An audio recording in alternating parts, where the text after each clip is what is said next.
afternoon. I'm David. Nice to be here with you.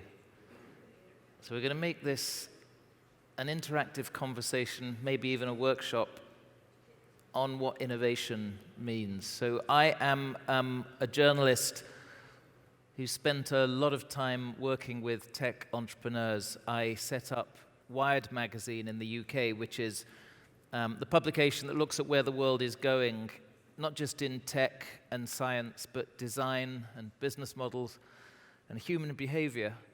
And I have just written a book which has a rude word in the title, which looks at what real innovation is inside successful existing businesses. There's a lot of resources being wasted in fake innovation, in the theater of innovation, in creating a head of innovation in the organization or a little startup lab that's not leading to any future value. So I went to 20 countries to find successful organizations, leaderships that were transforming in ways that were protecting those businesses for the future. There's a chapter in here about the UAE and the obsession here with understanding where future opportunities were going, how tech would enable those future businesses. So tomorrow I'm doing a keynote on what this means in particularly for retail, but I thought today it might be useful because I am constantly with the startups in the tech clusters. In the last week I've been with 50 health tech people in Iceland, with marketing tech people in Athens. I've been in too many airplanes in Poland, and I can share maybe some of how they're thinking, because there's something very interesting happening at the moment. A lot of the exponential technologies, not just computer processing, but artificial intelligence, new forms of solar energy, new ways to process genomic information, those curves are creating fewer and fewer barriers to entry. Prices are collapsing. If you are now a couple of kids in a bedroom in Bangkok, you can create a new kind of heart monitoring device. And you're going to hear a lot in the next couple of days about the impact of machine intelligence and blockchains and quantum computing. My starting point is it's less about what one of these technologies will do in the short term to your business. It doesn't really matter if augmented reality is going to be another way for clients to discover products. It doesn't really matter which kind of sensor unit you have to track people's movements. What matters is that you're prepared for what's coming next, because none of us knows precisely how the consumer is going to respond to a new technology, a growth technology. So it's about having the mindset that allows you to, first of all, attract the talent, secondly, the diversity of thinking, and thirdly, the prototype and iterate mindset that the best startups have. So I'll tell you a little bit about what I discovered in the quest for proper, non-bullshit innovation.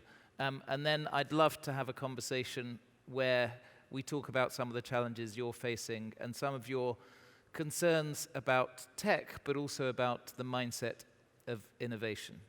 So the starting point is, if you're making profits, especially if you're a listed company, quarter by quarter, it's really not easy to shift directions, because in 5 years your business model is going to be irrelevant. It's Clayton Christensen called the innovator's dilemma.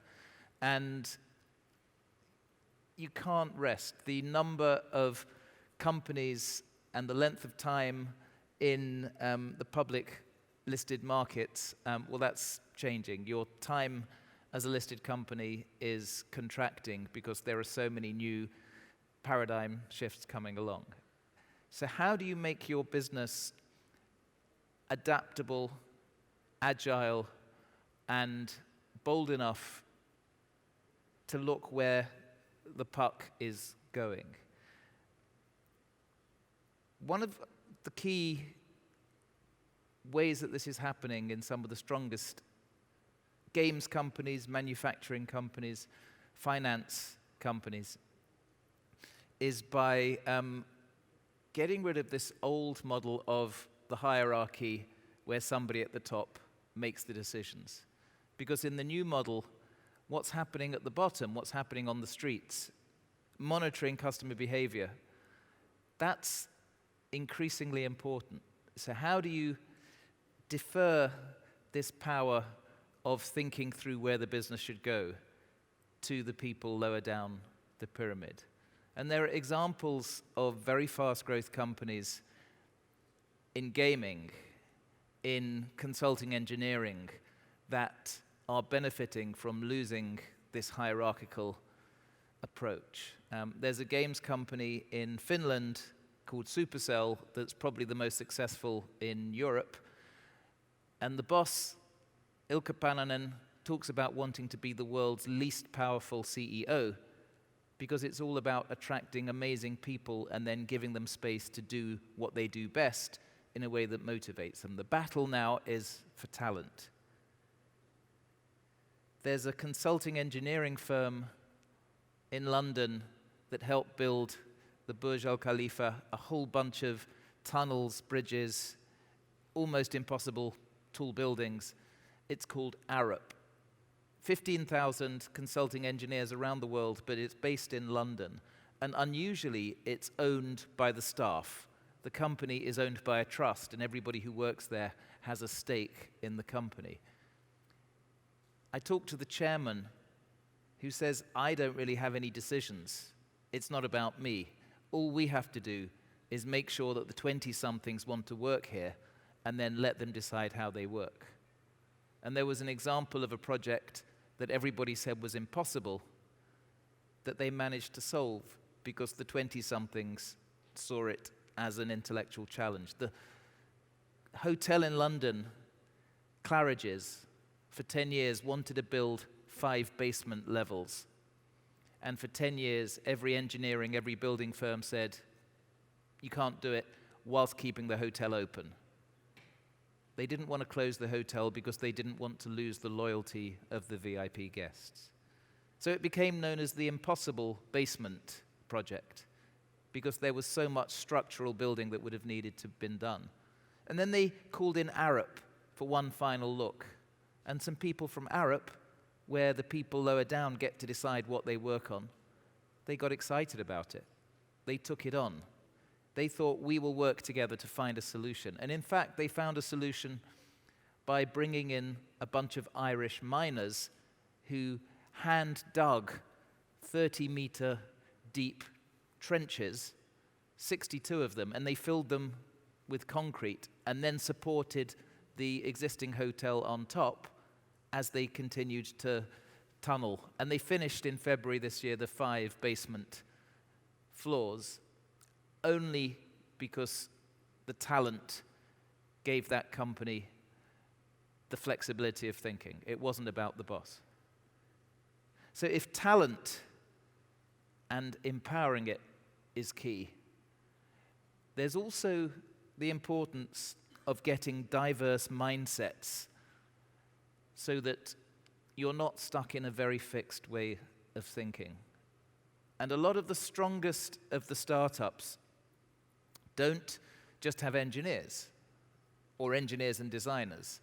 They bring in people from different backgrounds, different demographics, people who think in ways that will challenge each other. I went for the book to the Moonshot lab that Google Alphabet operates in Mountain View. This is X. They've come up with Waymo, the autonomous car business. They've come up with Loon, a drone delivery business. They've come up with, Wing is the drone business. Loon is the stratosphere-level balloons that deliver internet connectivity to places that you can't reach with conventional tech. And each of these businesses is a multi-billion-dollar business. Waymo may be $100 billion at some stage. And they're very careful inside X to enable what they call cognitive diversity. you don't just want people who are the obvious people to solve a problem. You want to bring in a classically trained concert pianist, or a former ballerina, or somebody who's obsessed with origami. Because when different people around a table are confronting a challenge, they'll surprise each other, and they'll offer answers that aren't part of the official way of thinking. There was a woman there who was working in marketing called Kathy Hannon. She was obsessed with sustainable fuels. And she'd read a paper by a professor that suggested, in theory, you could take seawater and you could take the carbon and the hydrogen out of it and combine them to make a carbon-neutral fuel. And so she goes to the bosses and says, I'd like to do a bit of work on this project. And as well as cognitive diversity, they also have a culture at X of what they call psychological safety. If you propose an outrageous idea, people don't laugh at you. They give you space, they listen to you, they consider it. She proposed this idea, and then they gave her a small amount of money and another person to work with just to test the science. And they said, we'll give you KPIs, we'll give you metrics. If you meet one of the metrics, we'll give you a bit more. And they're very measurement-based. That keeps them honest. So at the beginning of a project, you have to agree a metric at which you will kill the project. It's called a kill criterion. And for Kathy Hannon, the kill criterion was, well, if we can't make the fuel at the same price as petrol at the US gas stations, then we'll kill the project. At first, she hires the professor who wrote the paper, builds a little team, experiments, finds that the science works. They create this fuel, having taken the carbon and hydrogen from the seawater. It's very expensive. It's about $1,000 per gallon equivalent. But they keep researching. And as they meet more targets, they get more resources, the team gets bigger. They worked on this for 2 years. And they took the price down to $100 a gallon, to $50, to $15, to $10. And then she goes to the boss and says, it's going to take longer and cost more to get to $4, $5, so we're going to kill the project. That was the metric I promised, so we're going to have to stick with it. And the boss was surprised, but he gave her and the whole team a cash bonus because they'd kept to the principle, and that's how X works. So, diverse ways of thinking, accepting that innovation is about ignoring the rules as you're entering a new world. And I guess a third thing I noticed in all sorts of businesses, in all sorts of sectors, is they weren't scared of an emerging technology. They were willing to invest just enough to learn how it could help them. They were prepared to experiment. There's a fertilizer company in Norway that's, I think, the world's second biggest provider of fertilizer. It's 100 years old. It's called Yara, and it began with the scientist who managed to take nitrogen from the air, turn it into a fertilizer.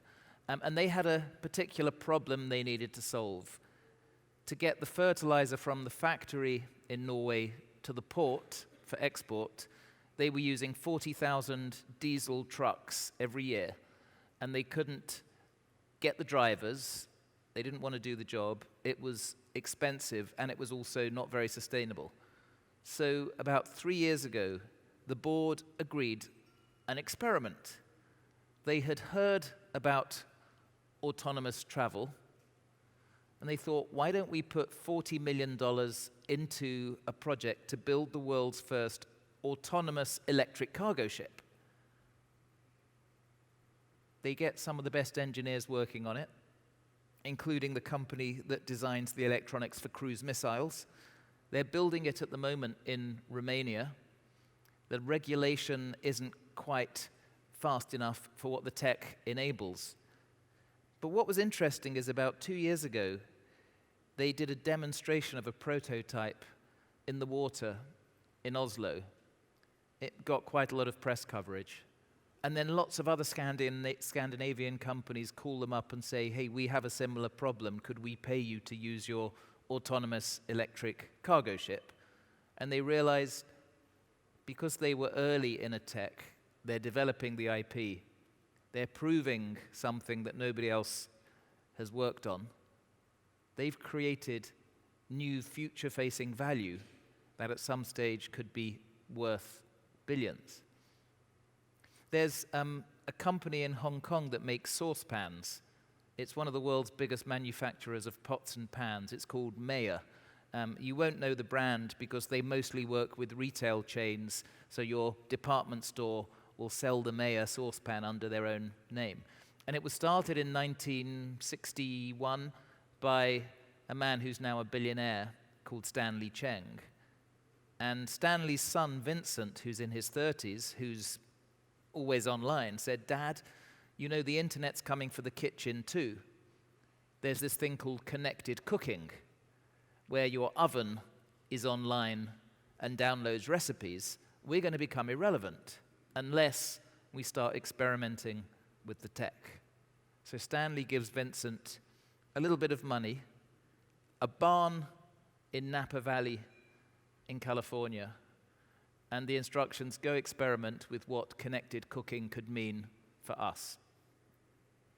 So Vincent starts this startup inside the big company, and he hires a bunch of Michelin-starred chefs in this barn in Napa Valley. They make recipes, they film the recipes in an app, and then they connect the app to a new kind of cooking pot that the company has built that has a temperature sensor in the middle of the metal and that uses conductive heating that also connects to the iPad app, so that when you're following the recipes on the app, the signal goes directly to the frying pan and controls the heat in a very precise way for just the right number of seconds to the exact degree.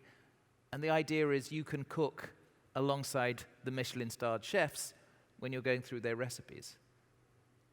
And they're aiming at creating a subscription model so that anybody can be a Michelin chef. It's going to be like a Netflix of cooking. You will subscribe every month and you will get 40 or 50 recipes, but they will be precise enough to allow you to cook as well as the best chefs. I don't know if it's going to save this company that bends aluminium into pans, but I asked Stanley, the billionaire founder, how important he thinks this is going to be. And he said, look, it's either going to be worth nothing or it's going to be worth $1 billion. But if we don't play, we're going to be irrelevant. We're going to be worth nothing. So when all these emerging technologies are going to affect where people spend, how people spend, what retail is, I'm not going to tell you that blockchain or near-frequency communication or QR codes or AR or VR are the solution in a shopping mall. But I do think you need a culture in the organization that is playing, that is looking for things that may not have a short-term revenue return, because unless you play, you're going to get left behind where the customer is. And unless your team feels free to experiment and to follow their instinct, you're going to be disadvantaged. And it's hitting every single world. It's hitting traditional offline worlds like manufacturing, but it's also hitting now the digital worlds. The phone company in Taiwan, HTC, that made the first Google phone, it made one of the first portable VR devices, the HTC Vive.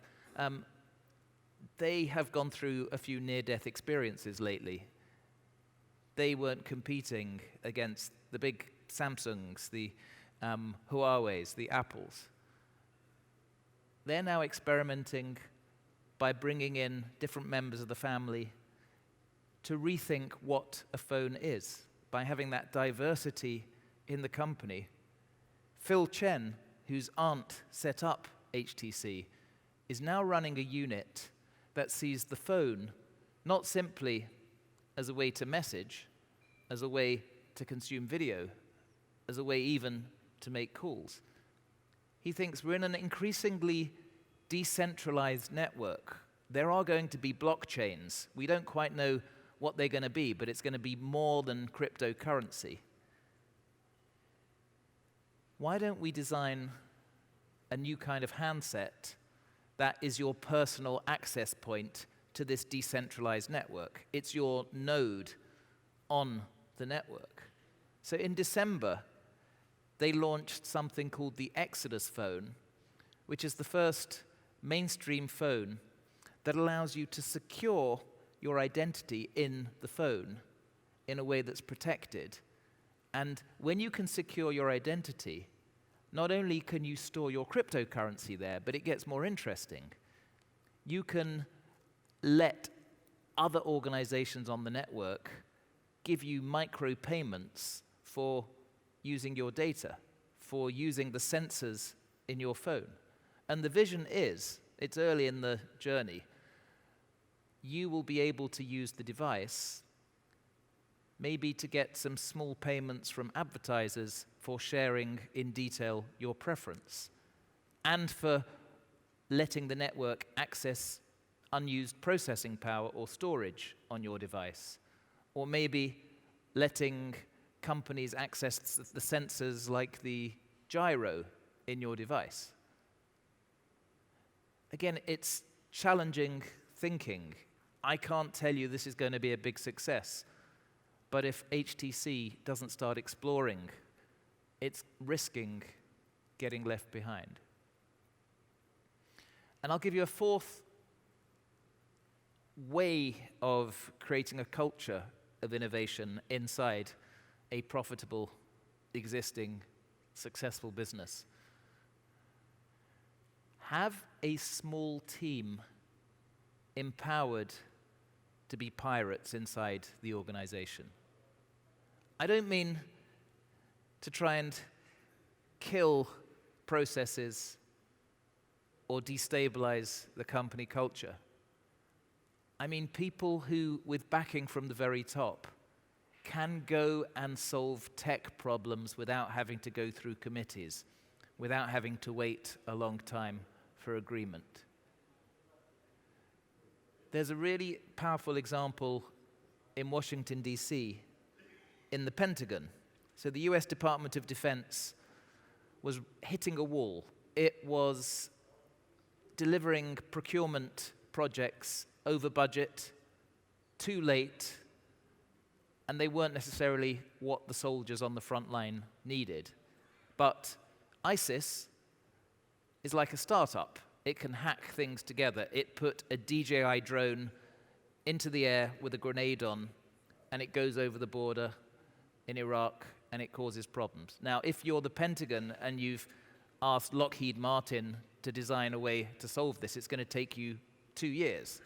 It's not going to work. They needed to think more like a startup, but the Pentagon represents 3 million people in this government department, and it's a bureaucracy that is very slow. So about 3 years ago, they hired a guy from startups who doesn't care about the rules. He swears a lot. He wears a hoodie that says "Hack the Pentagon." And they gave him an office, and they said, recruit some other people from startups. They don't have to have a career here. They can stay here for 6 months or 1 year. But we want people who can just find a problem, use tech to solve it. They called the unit Defense Digital Service, but they themselves know it as the Rebel Alliance because they see themselves fighting the dominant culture to get stuff done. And on their door, it even has Rebel Alliance as their identity. And they knew that the bureaucracy wasn't solving some basic problems like securing the public-facing websites. They had never done a bug bounty competition, which the big tech companies always use. You pay friendly hackers if they can spot vulnerabilities in your networks. They were told it was illegal, but somehow they managed to get permission to do the first bug bounty competition where they got friendly hackers finding vulnerability in defense.gov because they didn't want hostile forces taking over. Within 10 minutes, they found the first vulnerabilities. That is now the norm. It's the rule across all US government websites now. You must have these competitions.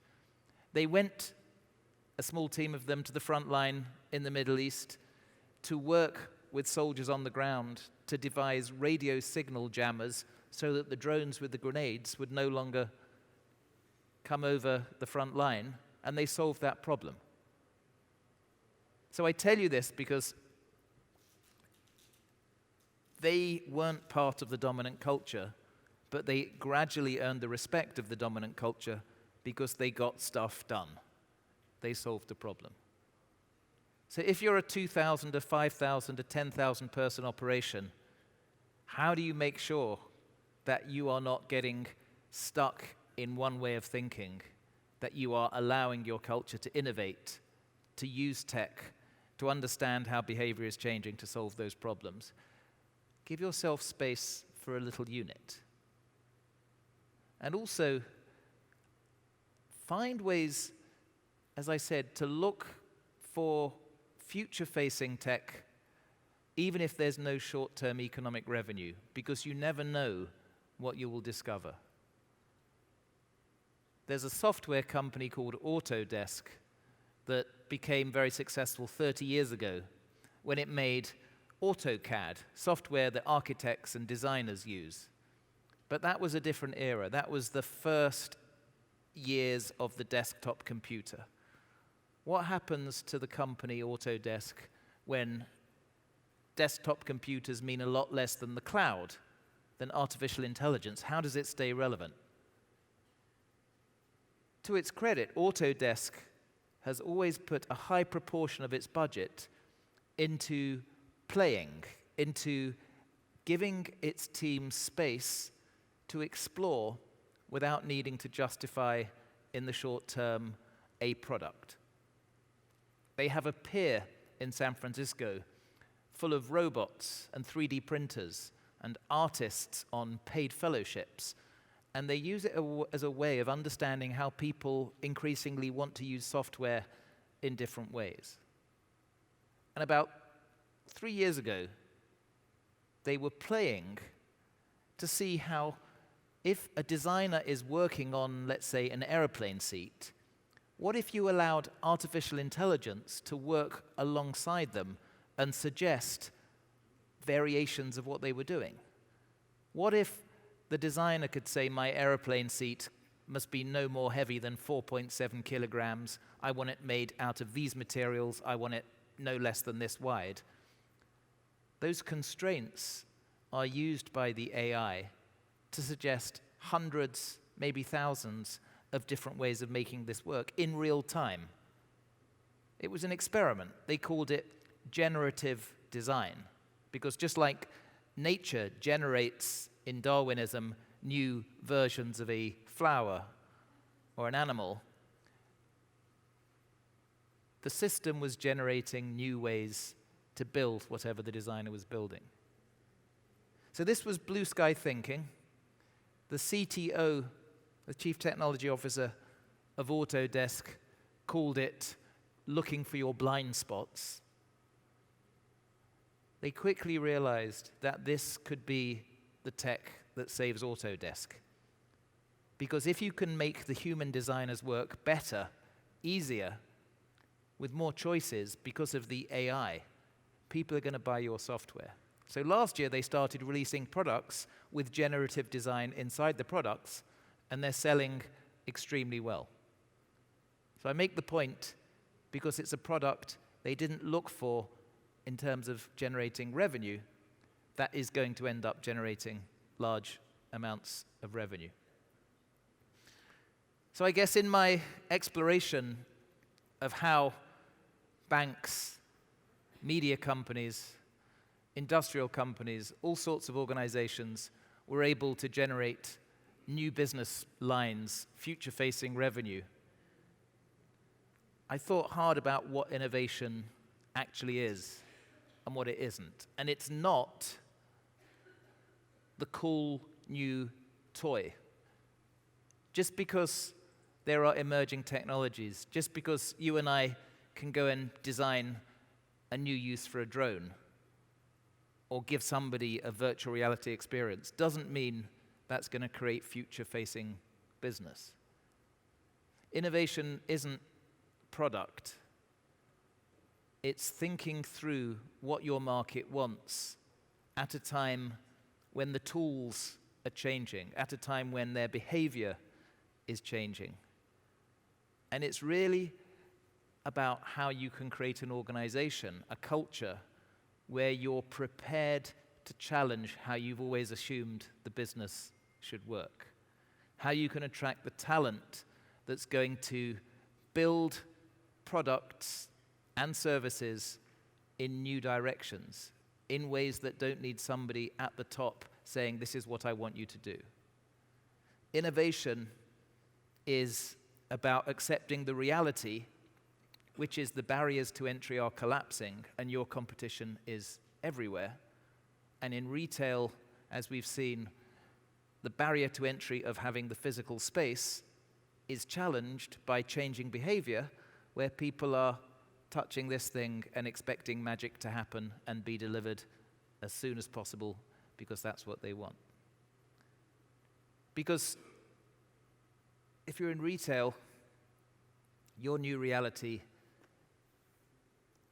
is your customers are being trained by these networks that their services should be ultra-personalized. There should be no friction. They should not have to even stand in line to pay. They're being trained that the smart machine, the artificial intelligence, will customize a product for them and deliver it to them and understand their emotional response. Your customers are being told that whoever has paid for the advertisement is not necessarily the authority, because the 23-year-old working from her bedroom on Instagram is suddenly the influencer who is the authority. So with these new realities, I think you have to engage with them. You can't ignore them.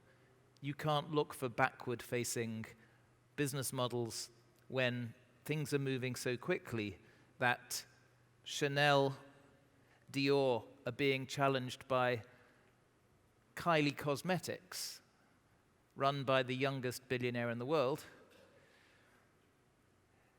She has no team. She has about 6 people, Kylie.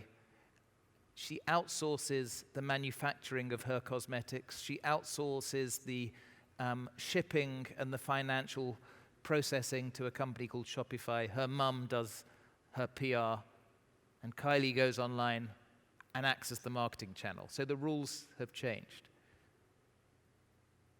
So I guess people are always going to want to buy, and they're always going to want the experience of going to a place to buy. But you don't, I don't know where this is going to take us in 5 years. All we know is there will be change, and the world will never move this slowly again, and we'll need to prepare our internal cultures to face this. So I'm going to kind of stop there and invite you to be part of a wider conversation about the challenges you're facing, both in terms of technology and this mystical thing called innovation. I'd love to hear some of the things that you've been trying that have been working, because I think other people in here can learn from that. And we could turn this into more of a workshop, more of a discussion. But I think you can learn from what is hitting other sectors, from the car industry to the communications industry to the food industry, because in each of these sectors the same accelerating trends are happening. if you are in agriculture, what is meat now? Meat now doesn't happen to come from an animal because there are multi-billion-dollar companies making meat out of plants, and the consumers are responding. If you are in media, what is your business model? Because advertising is no longer the subsidy that sustains you. How do you create new value channels? And I guess if you are in retail, you could probably steal some ideas from what has been happening in other worlds. I'm amazed that a tech company that was renting out DVDs just a couple of years ago is now spending this year $15 billion commissioning films and TV programs. This is Netflix. It's found a radically innovative way to get people to pay for this in the subscription model. It's changed that behavior. It was there at the time the customer was willing to change that behavior. What does that mean for the conventional TV industry? It means they can't relax. They have to rethink what they are. So with that, I would welcome anybody to ask a question, to share an experience. There are some microphones going around. Just raise a hand and then tell us who you are and where you're from, and we will keep the conversation going. Hi, David. This is Nick. We're a family office based in Dubai, and we invest a lot into technology over in Asia, primarily a lot in India. A couple of things that I would like to share, what we've noticed in your conversations as well. Very impressive in terms of what you've been doing and traveling around the world, and got to learn some new things today. But I focus a lot on the financial side of things, which is fintech, and I guess technology has really changed the game there.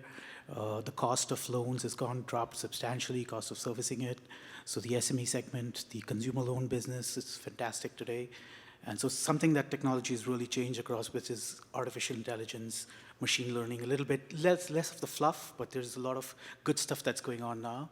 So that's one thing where technology has really made a huge difference in a place like India. The payment gateways in India are fantastic. I think one of the best in the world today by far, and everybody's known about them. So that's something that we've noticed. But in the retail side of things, and just looking at all the numbers across in India, primarily, and I haven't seen a lot of profitability come out from some of the stuff. So like even Amazon and all these. So they've been trying new stuff, but it still looks like it's the same old way of doing e-commerce. So none of your futuristic stuff has yet taken shape in a consumer. I think the consumer in India is quite advanced when it comes to this, but the technology hasn't really caught up. So even if you're at Amazon in India today, you're still not got some really high-tech stuff of shopping around or any of the e-commerce plays. Any reason why you would think that something like that hasn't caught up? So I don't know if you heard the question. The technology is advancing, but maybe the profitability isn't advancing, and particularly in markets like India. We're going through one of these transitions in the expectations of the investment world. So for the last 8 years, profitability has been really unpopular. If you were a startup that was profitable, it would kind of lower your valuation because it was growth at all costs. It was this land grab. It was, if you could be Kareem and kill the local competition, then you would have a long-term value. If you could be the retailer, the souk, the Amazon, and dominate your market, sustain losses until you can grow. And we're at an inflection point, and that's changing. And increasingly, I'm seeing new calls for financial discipline hitting a lot of these big companies. We've even seen it in SoftBank's Vision Fund. They invested in a fantasy company called WeWork that didn't have any intrinsic value but had a charismatic founder. And Massa of SoftBank kept telling him, grow, we'll keep feeding, until everything came crushing down lately. And now SoftBank is going to its other portfolio companies in all sorts of sectors, in car leasing, in dog walking, in whatever, and saying, okay, we need a reality check. You need to head towards profitability. Amazon finally got to profitability fairly recently, even though it's still investing in new types of business. And it was one of the few that reached market dominance without depending on the eternal funding machine.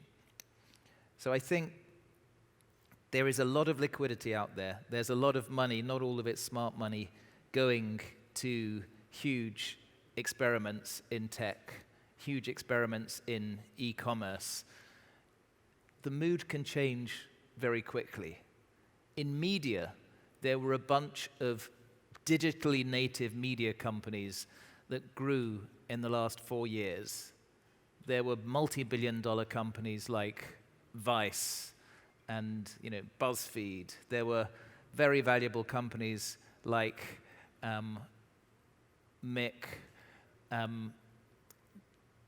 Mashable, and one by one, reality has hit them, and they've either gone or been marked right down. So I think just because the liquidity was there doesn't mean it's going to stay there. And discipline for any business has to define what they do. India is a slightly unusual market in there is a very fast emerging middle class, and it's still on that journey. And I see places like Nigeria going through the same process. And that's being accelerated by Reliance and other companies kind of lowering the cost of bandwidth. It means that there are media companies that are developing huge audiences for streaming because people can now afford access.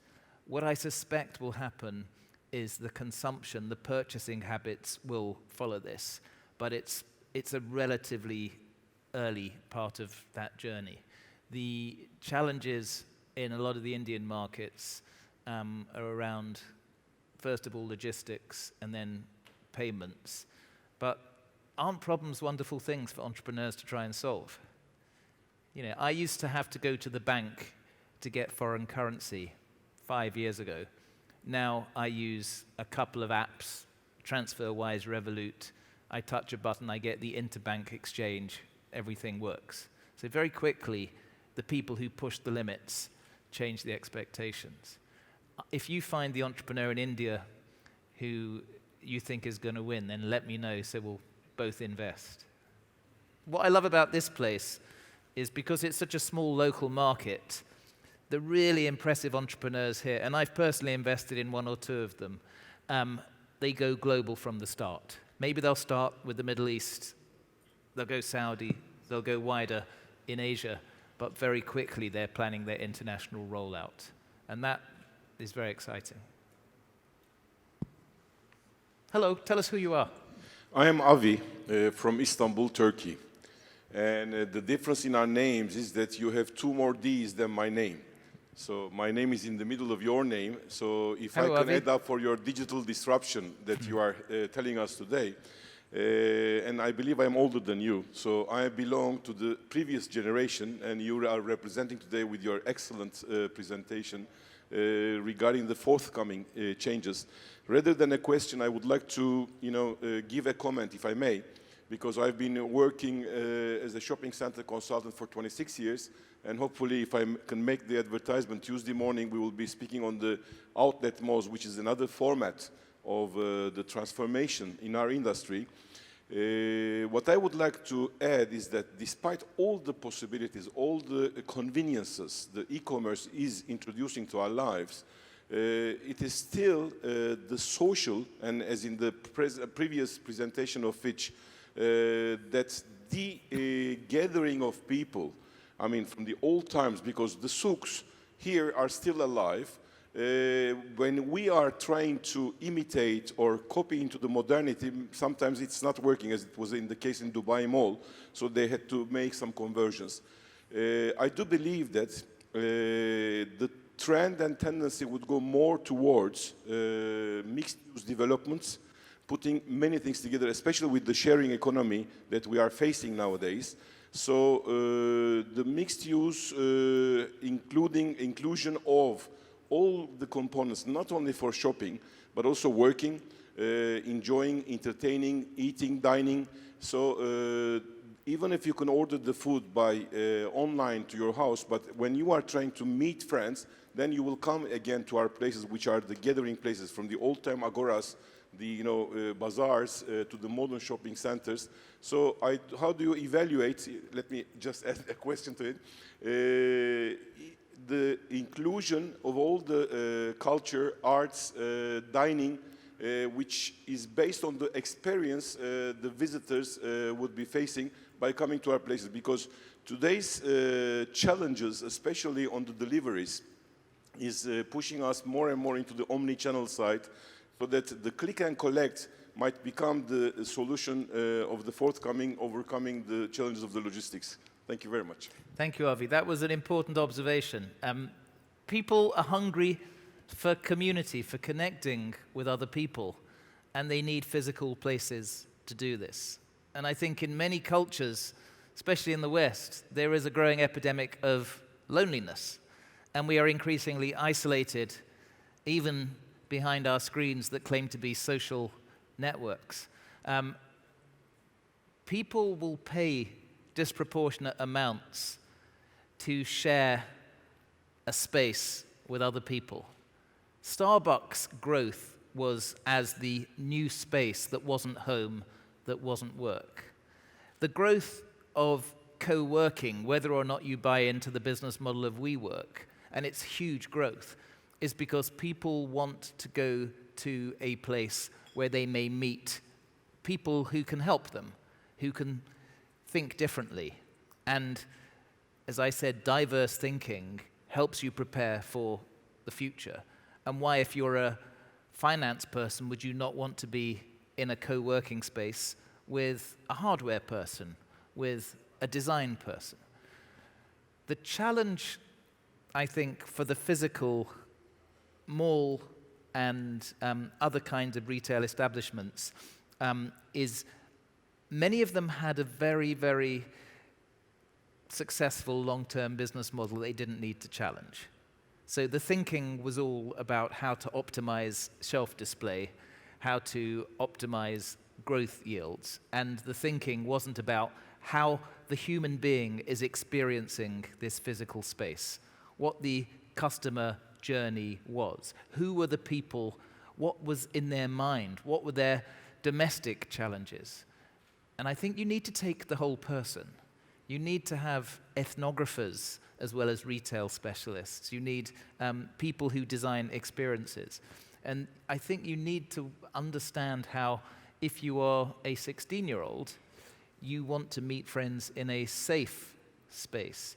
If you are a 40-year-old mother of teenagers, you need a place that is socially compatible with catching up with your friends. So what are the enhanced services that people will pay for? So we hear this word retailtainment. It's partly you will pay for a wider experience than simply shopping. But I'm also seeing, and you see on some of the displays there, it's also creating a new kind of space that is a compelling experience in itself.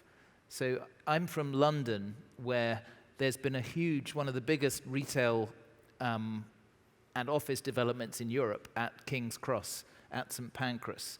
It was a drug dealer, prostitute-infested area 15 years ago.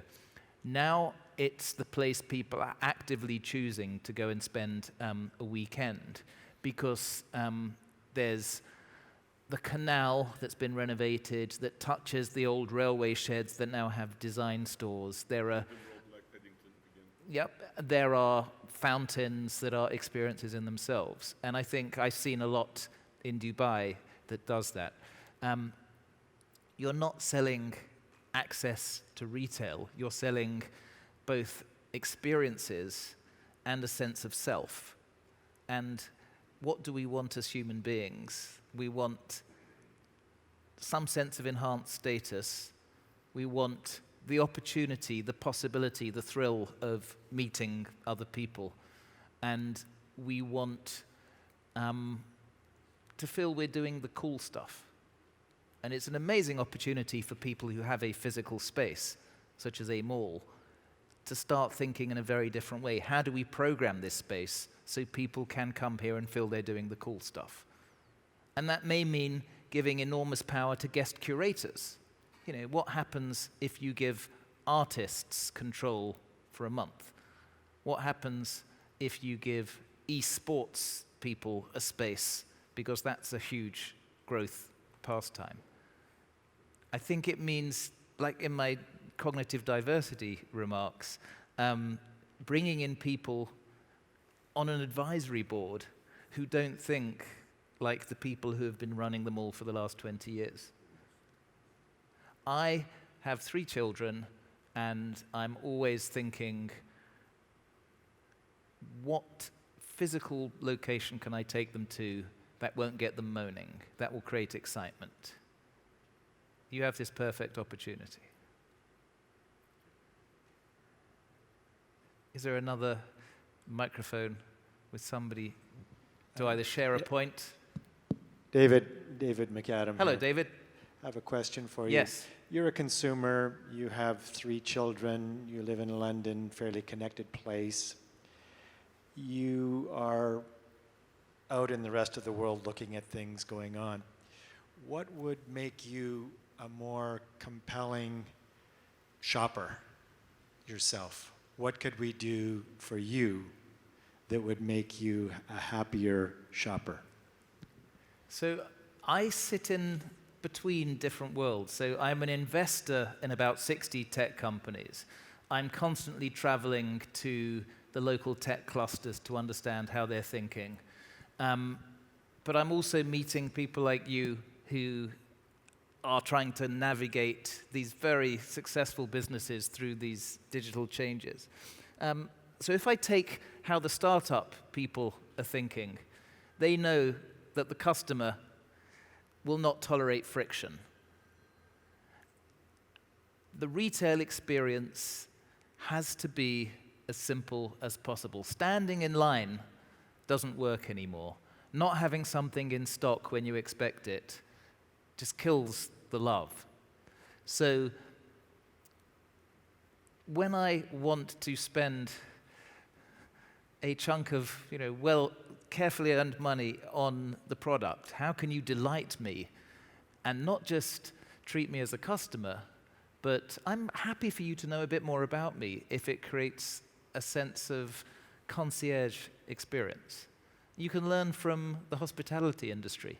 The hotel will know if you are a regular client. They will know how you like your room set up. They will give you complimentary drinks that you have in the past ordered, and it creates that emotional bond. So what are you going to do that's going to create an emotional connection with me and reassure me that I can, in a friction-free way, access your products on my terms without having delays? But also, how can you turn it into an experience that delights me in a way that surprises me? How can you turn it into an adventure? So I'm a bit obsessed with adventure because I think too much of our world is being commodified. It increasingly doesn't matter what devices you use to access the network because they're all doing the same thing. It doesn't matter what car you get in to get to the airport, to your office, because increasingly you're using a car service and you're not thinking, is this going to be a Mercedes or a BMW? So there's commodification happening in services and infrastructure. You will notice the adventure, the experience. You will notice a particular... So I was in a taxi in an Uber in Greece last week, and the driver turned around and gave me some Turkish delights that his wife had made. And That's never happened to me before. You know, I didn't eat them because it's a stranger giving me sweets, but it made me feel a warmth to him, and it made me part of his story and his family, and it started conversations.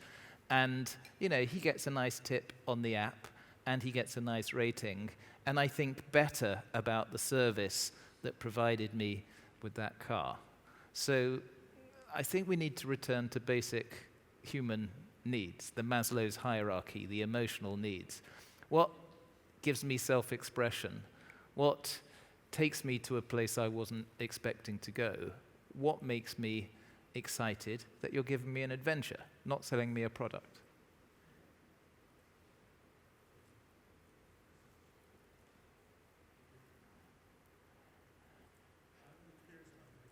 There's a gentleman with an experience. Can we get a microphone here? Thank you. Tell us who you are. Hi, how are you? I'm originally from Bujnar Mall, part of Jaman Benjamin Group. A lot of things that you mentioned really touch home because me as a consumer, I also look at the added value approach. So if I'm buying a product, what comes with the product that makes me choose you rather over a competition? And one funny thing happened that, you know, we all drink coffee, right?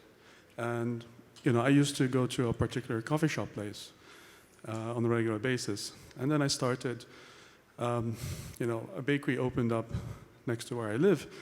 And, you know, I used to buy particular items from there. And they had a coffee shop bar that they integrated as part of the bakery. And this is extremely unorthodox, right? You only see a bakery to buy your bakery items, your pastry, and that's it.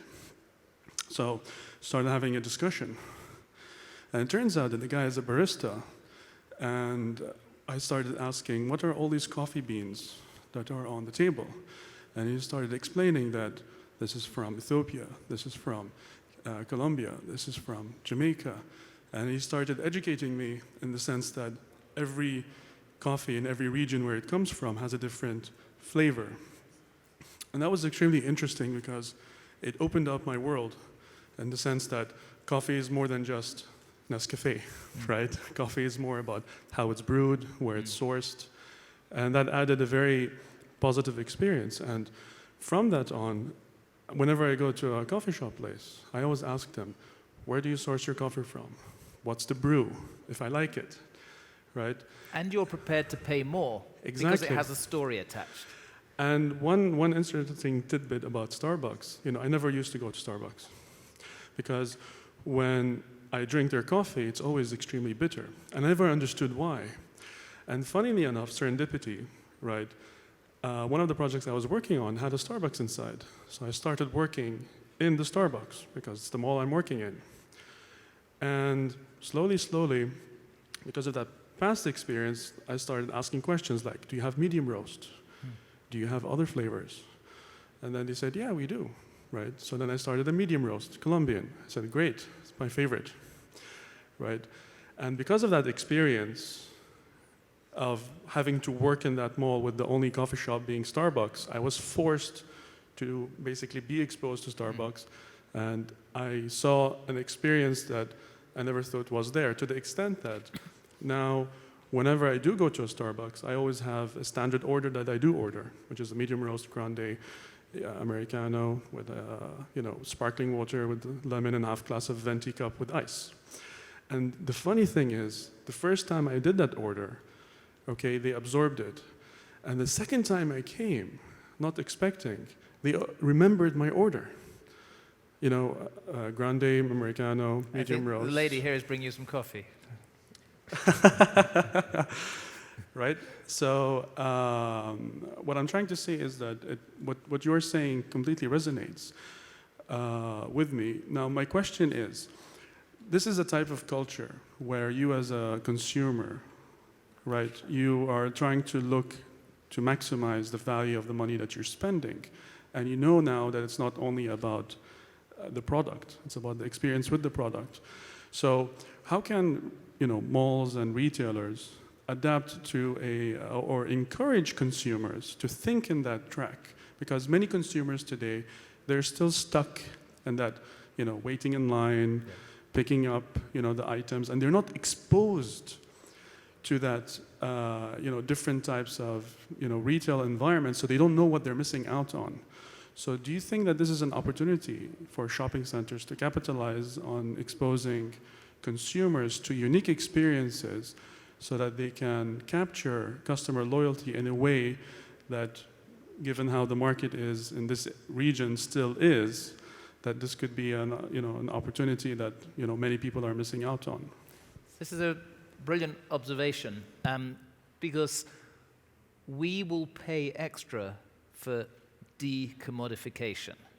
So if you think about the world of coffee, 20 years ago, a couple of spoonfuls of freeze-dried coffee served in a restaurant was fine. Now, the Nespresso machine has changed that experience. And it's also decommodified the public understanding of what coffee is. And I think the mall, as a metaphor, could learn from the Nespresso machine, which, it's a functional unit. It does what you expect. But they've built an ecosystem alongside it. It's one of the smartest product innovations from a giant Swiss corporate that you've ever seen. They've created a loyalty model involving subscription, involving you become part of a relationship with them, and they will recycle what you have thrown away.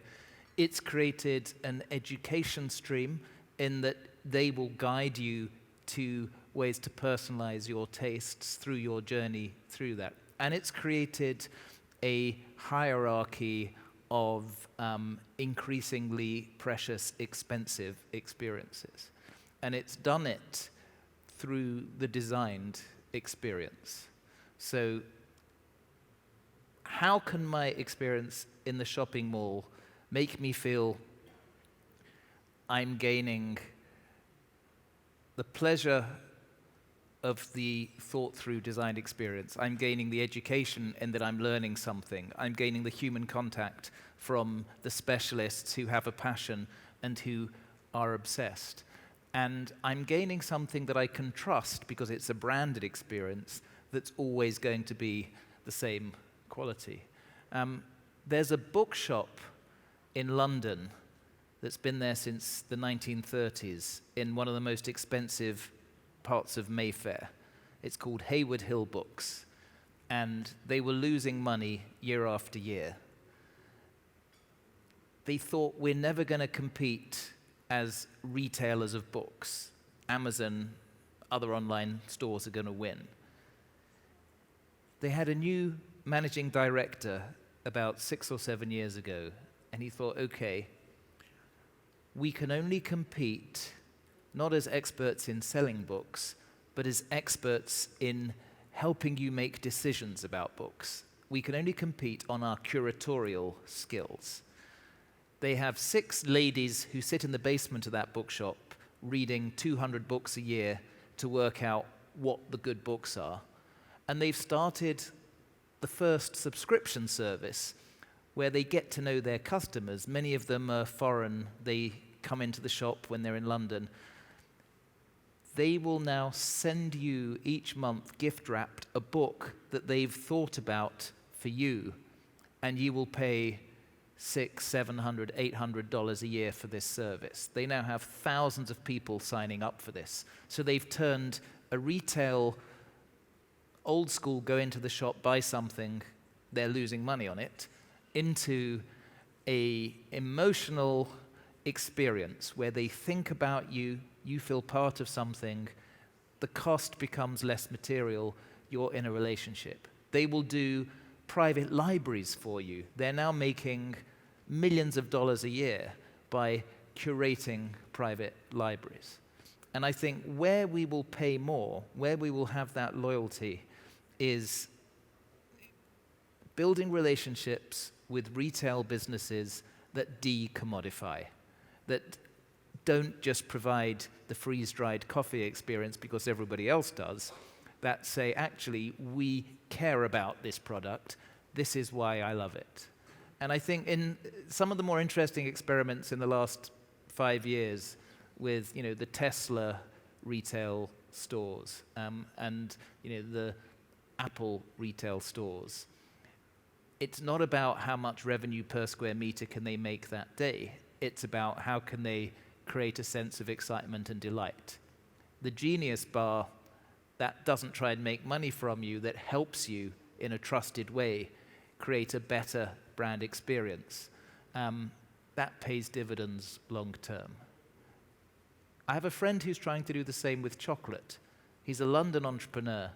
He's realized that chocolate is as complicated and nuanced, not just as much as coffee, but as wine.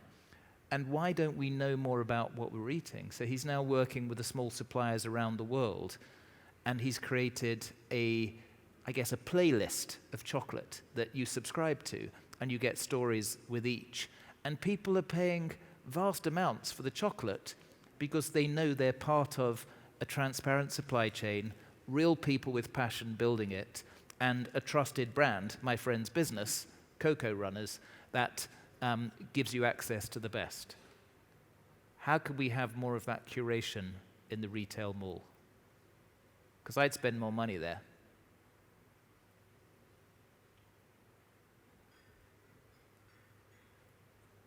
Any other challenges, observations, success stories? Is anybody here innovating in a way that the rest of us should learn from?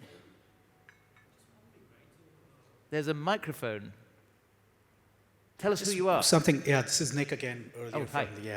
So just one quick thing, right? I noticed, since this is something which is around the corner here. So we have about 45 to 50 coffee shops that run around here. And the footfall is all the office traffic. But there's one Cafe Nero that always runs, period. I don't know why. And I'm just trying to wonder, if you're all the other coffee shops around here, how do you get that traffic off into your store, right? And that is something that I've always noticed, that, given so much retail is coming here, that what is it that you as a retailer is going to, of a coffee shop owner, would do to attract traffic in this part of the world? Well, I don't know the store, but I imagine that the people making the decision to go in that store have made that decision partly through online channels, partly people they're following have said positive things about that retailer. It's not simply the physical store in isolation.